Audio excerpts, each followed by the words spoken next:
Terry Snowman here. I'm at a kind of a stopping point right now. With this, I just glued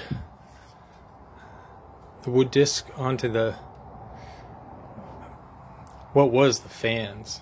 I cut all the fins off, and they'll go right here.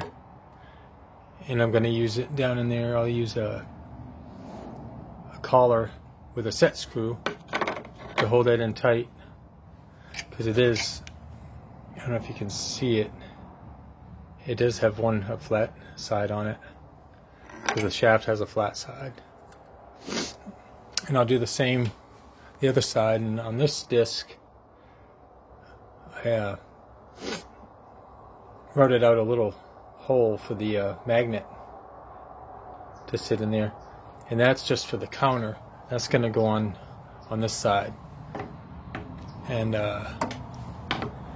this is the sensor for the counter, and that'll just be bolted right to there, and it has adjustment to go back and forth however I need it. And this will be mounted on the top. I took this off my old pickup winder. I also took this off the old pickup winder. These are the guides.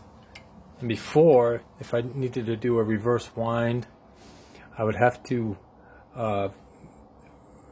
flip over the pickup and wind the one half and wind the other half differently, but because my the sewing machine only went in one direction. But this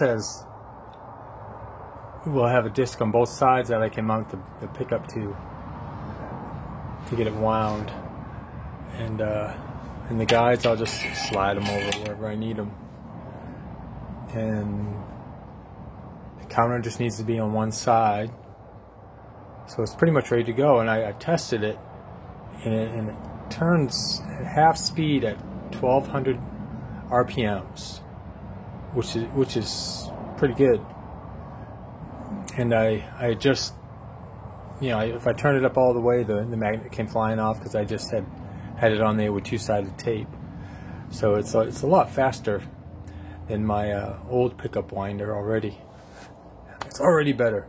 Anyway, the old one would just shake a lot, and it was just noisy. So you can see in the previous video, you can see how noisy it was. So it's time for a new one, an upgrade. And I figured I had this laying around, so why spend $400 or $500 to buy a pickup winder? And it's pretty easy to build. It just takes a little time.